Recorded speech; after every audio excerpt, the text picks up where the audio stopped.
next session, here we are in stream 3, is going to be on the IISP Skills and Knowledge Framework. This isn't a panel, this is two extremely eminent speakers. We're going to kick off with Peter Fischer, who's been a friend and colleague of mine for donkey's years from our Cheltenham days together. And he'll be followed by John Hughes, who some of you will have just seen in the previous panel session, who's also a long-standing friend and colleague. So I think without further ado, I'll hand over to Pete to start the session off. Thanks, Bob. As Bob said, I'm Pete Fischer. I've got the first set of slides for this session. You will note that there are lots of slides with lots of writing on them. I am not going to go through the whole lot because it would probably take me an hour. So I'm going to skim through them, but they are there for you to refer to. So, so if you have any questions later on, please come back to me through the IISP and I'll try and answer them. The skills framework was introduced very early in the days of the IISP, and after 9 years, the IISP board decided perhaps it was time, given how fast this profession moves, perhaps it was about time it was revised. So I didn't duck quickly enough, I got the job. I discussed widely with our members, with our assessors and interviewers, not just for our membership, but for the CCP scheme, and stakeholders, major stakeholders such as CREST and CESG as they were then. And the conclusion was it was largely fit for purpose. One of the reasons for that was it is set at a very high level. And that brings its own problems in terms of assessing people against the skills framework. And that was one of the drivers for the knowledge framework, which John will be talking about. Issue 2 was published last year, internally used for internal pilots, and we are about to publish 2.1. It is going to be published, I'm told, next month. Now, I won't go through all the changes. I'll concentrate on a couple of the main ones. The feedback I got was that the old skill levels, there were 4. 1 for knowledge and understanding, and 3 for actual proficiency, for competency. It was felt that 1 was not sufficient to cover the breadth of knowledge and understanding. From someone who perhaps has read a few papers on a subject or gone on a training course where the skill was covered in perhaps half an hour, but has got some basic knowledge of the skill, to, at the other extreme, someone who's gone on an in-depth training course, the sorts of courses that IRM run, for example, or has been on a degree course which has covered that skill in some depth. So we split it out, level 1, basic knowledge, level 2, knowledge and understanding. And the corporate members in particular felt that 3 levels for competency weren't enough to reflect the internal growth, the internal personal development of professionals within the organization. So we've increased it to 4, level 3 being junior practitioner, up through experienced practitioner, senior practitioner, and expert or principal practitioner. The only new skill, and this is one that was brought to me as being a real growth area in some of the larger corporates, is threat intelligence and monitoring. So we have introduced that as a specific new skill.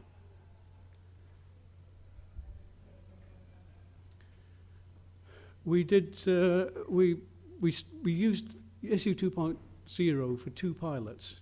1 to exercise with assessing members, and the other used by our corporate members internally for a variety of corporate uses. The corporate member pilot is still ongoing, and they will be moving to 2.1. But the membership one was a very quick one, took place last year. The only feedback we got from that, the only real criticism we got from that in terms of the skills framework was relating to levels 1, 2, and 3. And I hold up my hand, I am to blame for that, because I used the terminology and vocabulary from Sophia to cover all of the 6 skills.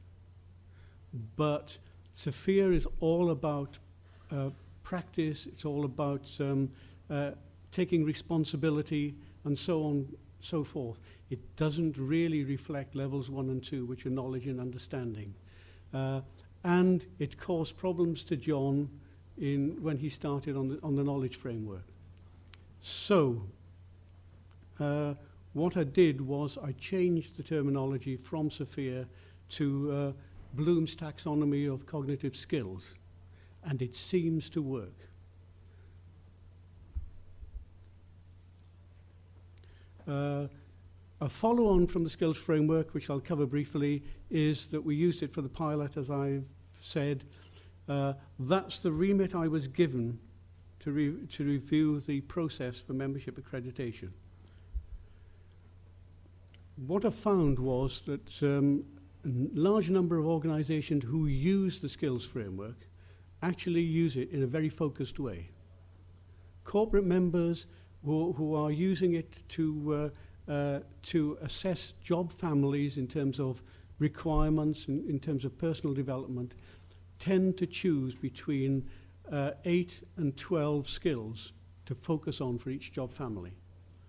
So I decided go somewhere in the middle, and the membership accreditation process is based on applicants selecting 10 skills from the technical skill groups. In addition to that, it was agreed we should have a requirement for the soft skills, what we call the J skills. Things like teamwork and leadership, business understanding, knowledge sharing and communication. So we took a leaf out of the CCP book, actually, because they actually require scores in those skill groups, and we've included J skills. And finally, something the board was very concerned about was that to be seen as a professional, you should have demonstrated a broad knowledge across the whole waterfront of cybersecurity. Not just be a very, very narrow specialist. You should have some knowledge across the whole waterfront. Now, rather than require the applicants to put in additional evidence, more work for them, what we've said is, well, there are certifications out there that cover broad knowledge, and they cover broad knowledge to a much higher level than we need really for our membership processes. So if an applicant comes in and they've got one of those qualifications, we say, yes, tick in the box, you have demonstrated that you have broad knowledge. You don't need to provide any other evidence.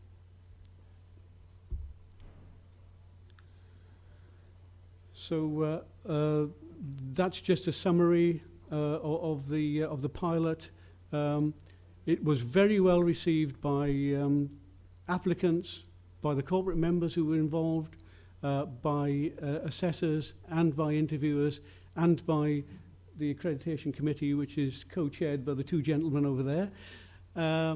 And certainly the corporate members who joined in the membership pilot, when we tried to terminate it, they asked us to extend it because they didn't want to go back to the old process where candidates had to provide written evidence against 35 skills, which was seen as a real turn-off. So I've already covered some of that we've moved to Bloom's taxonomy for skill levels 1 to 2 to clarify. We've adjusted the minimum scores. Was recognised that we were giving the guidance we were giving not just to candidates, but also to assessors and interviewers was not fit for purpose, and so we've revised the guidance in all areas, and we have introduced a training scheme for assessors and interviewers. There was one several years ago, but it had lapsed, and we have revisited that and reintroduced it. The skills framework version 2.1 is currently on, this week will be on the website and available for members. It's available to academic partners, and it's been released to our corporate members. We are phasing out the old membership application process, and by June that should be complete, and we will be on the new membership application process. And the skills framework will be available to non-members from May onwards on application, but we will be stressing that it's actually covered by a Creative Commons license, which limits its use, and it will be applied to all ISP programs as soon as possible.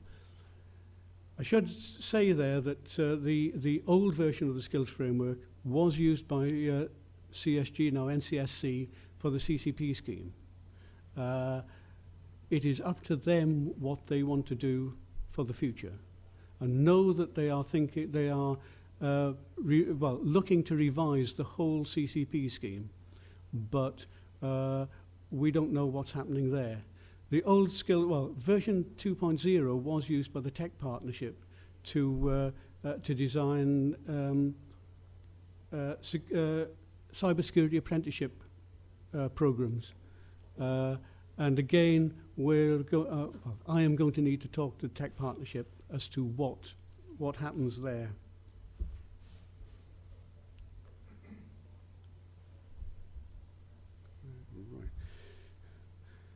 Right, just a few last words before I shut up about how the corporate members use the skills framework. They use it for, within the organisation, particularly within job families, to benchmark teams to identify skill gaps. They use it to structure interviewing of candidates for positions. They use it for personal development plans, and they believe it assists in staff retention in that it demonstrates investment in people. And more and more we are seeing the last 2 points, more and more from our corporate members we're getting applications for membership applications for professional accreditation, and we are seeing senior managers in those organizations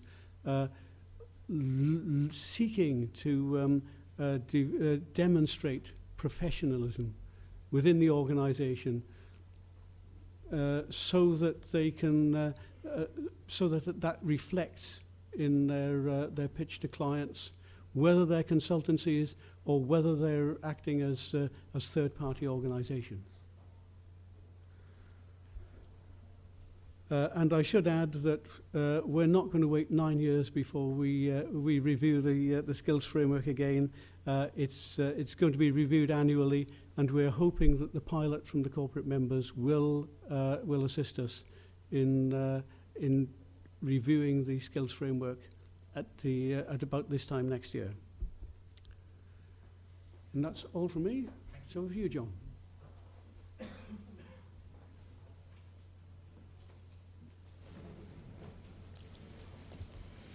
Right, so most of you will have been in the first session, so you'll know some details of what I'm going to talk about, the knowledge framework. How do you work this? Okay, so we have a brand new shiny skills framework that Pete just explained, but what do we do and why, and what's all this about? So about 9 months ago, I was given the opportunity to lead and develop all this work, and it was partly because I sort of semi-retired actually. So, and I thought, oh, this is going to be easy. So we have a few problems, as Pete outlined. The skills framework is an extremely high-level document. It doesn't really describe a lot of the terms. And if you're going to assess someone or interview someone against a skills framework, it's not always that easy to judge at what level they are at. And it doesn't necessarily give a consistent view of information assurance. And the other problem we had, of course, was there's lots of bodies of knowledge, as we discussed in the previous session. And there's lots of standards, and as we know, there's so many standards around, it's difficult to choose which one you want. I mean, so we had an issue here that we needed to find out or determine which ones were good, which ones were up to date, which ones were relevant, and which were authoritative as well. Because we didn't want necessarily to point out to our members maybe a risk management methodology that one company in the world is using. So we needed to give some flavour to all this. So what do we need to answer all these questions? So we decided to produce a knowledge framework. And broadly, the objectives and purpose of the document was to assist interviewers and assessors when they're going after some sort of level membership of the institute, provide what they call topical access. And if you look at lots of bodies of knowledge, like I did, many of them, most of them, actually use this technique of what they call topical access. So the documents tend to be relatively small, and they point out to other documents. You don't have a big monolithic document, or at least not most of them. We want to promote, obviously, a consistent view of this particular profession. It should add and assist in curriculum development and course accreditation, and also will help assist organisation managers decide what competencies and skills a job applicant or the staff should actually need. That broadly are the objectives of the knowledge framework. This is what it looks like right now, and I'll explain where we are. So we have broadly 4 sections of the document. We have the common terms, which defines what risk management means, or what security architecture means, what cybersecurity even means. And that's basically been developed by going around and looking at other institutions or other standards, or like NIST or whatever, where they have got what I consider a reasonable definition of that term. So we have a whole set of common terms. We then have knowledge areas, and that's where we describe, say, what security architecture means, the principles of security architecture, where we define risk management, etc. So there's lots of different knowledge areas and sub-knowledge areas. It's from that point we go out to topical references. So we will describe, say, 27005 and a few other risk methodologies, and then at the end of that section we give hyperlinks or URLs and names of documents, external ones, where you can go to look at in a lot more detail about that particular topic. And that whole collection of external bodies of knowledge and standards is what we're referring to right now as the cybersecurity body of knowledge. And then the glue that puts it all together is knowledge levels. So what we've got here is all of the statements in the skills framework, and we expand upon them.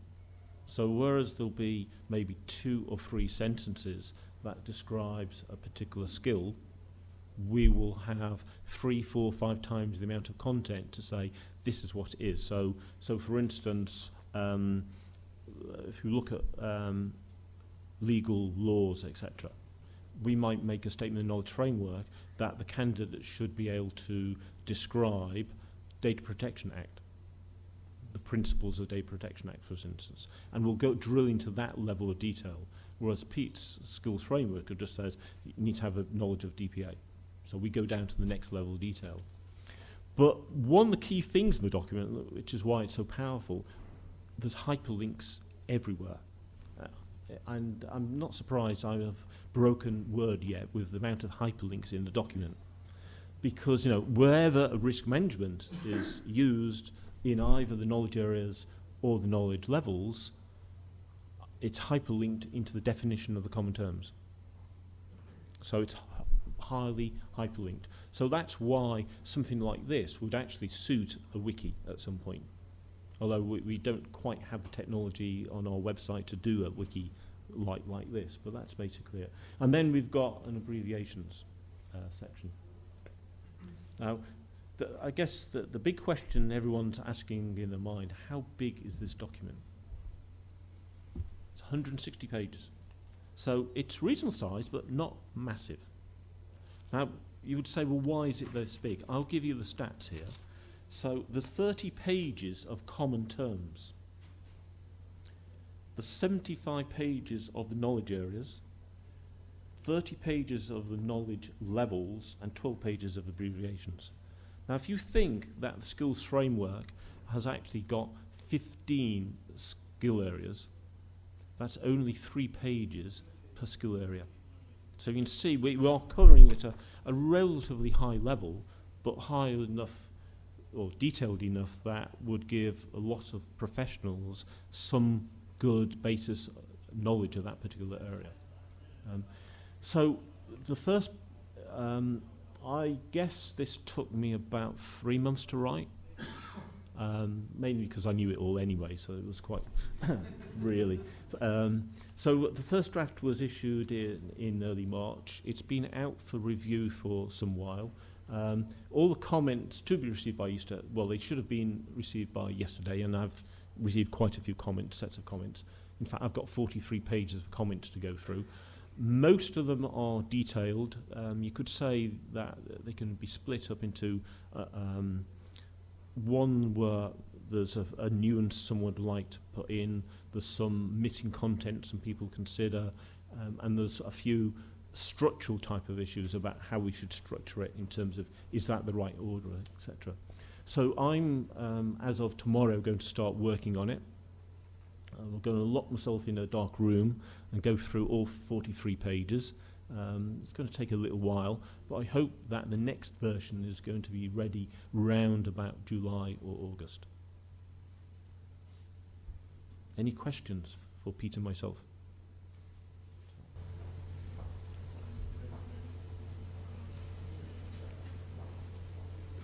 Okay, yeah, just here at the front, second row. Thank you. Hi, Stefano Capaldo, background training. I'm going to be talking related about friendships. So you mentioned actually the body of knowledge for some of the cybersecurity apprenticeships came from the original body of knowledge version 2. It came from the skills framework. It's skills framework, Not sorry, the body yes. of knowledge.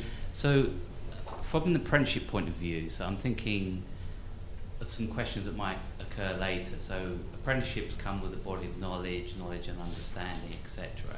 And here you have, another body of knowledge, etc. How do you see those somehow linking or being referred to so that employers understand that apprentices have some level of foundation that sort of moves to where you're trying to address the body of knowledge? Okay. So one of the objectives that isn't actually up there, but is actually in the document right now, is we are considering producing an examination. It's like a foundation examination, which if someone was to take the body of, or the knowledge framework, or go on a training course, a 2 or 3 day training course, we would give them multiple choice examination, and then we would know they would have initially just level 1 knowledge.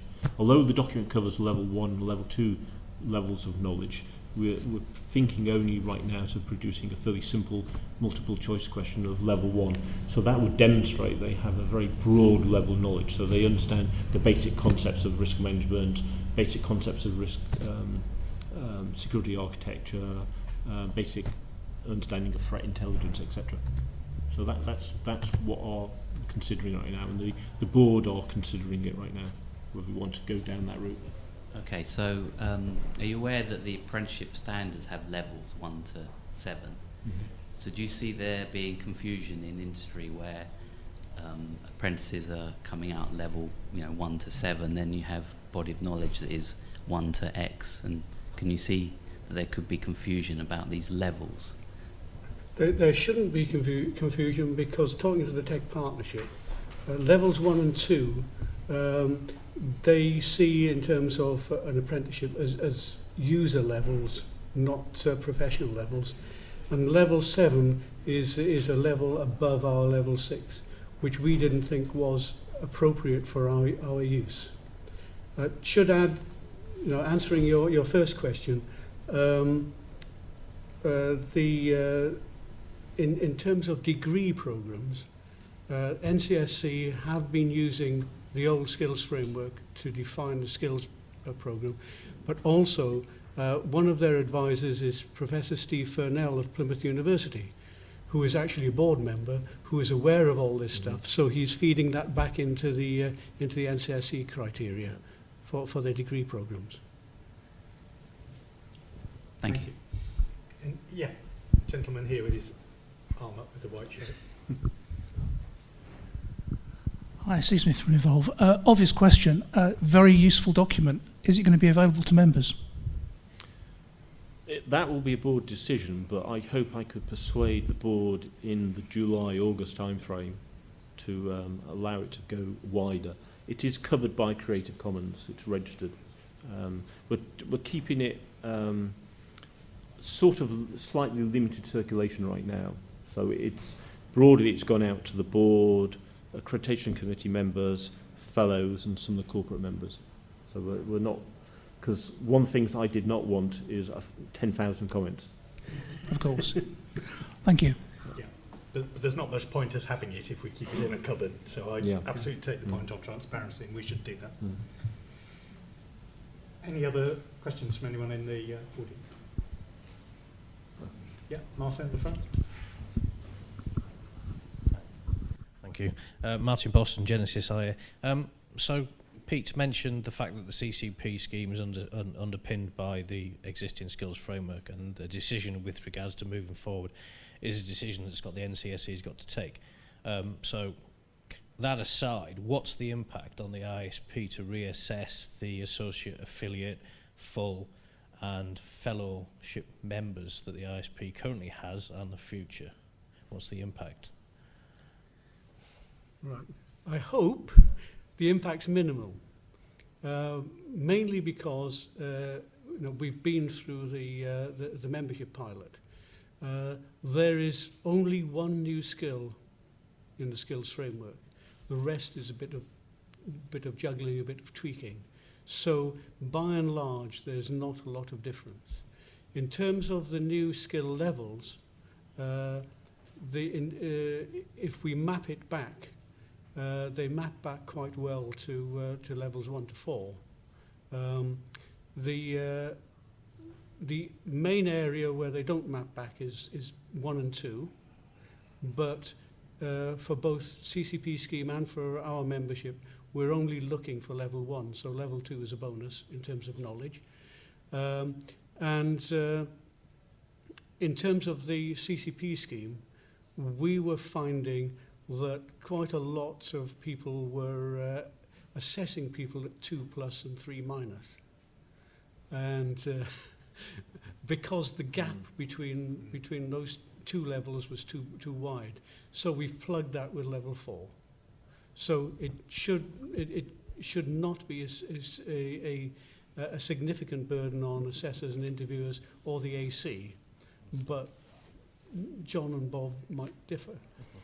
So does that mean it just dovetails across that the people in existing levels of membership will might remain as they are then? Yeah. There's no migration upwards or downwards with regards to those? Absolutely right. No. Yeah. I think if there are any changes coming up in the future, it'll be due to the creation of the Royal Chartered membership level, which is TBD, of course.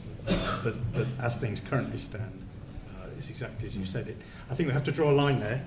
So thank you very much, Peter and John.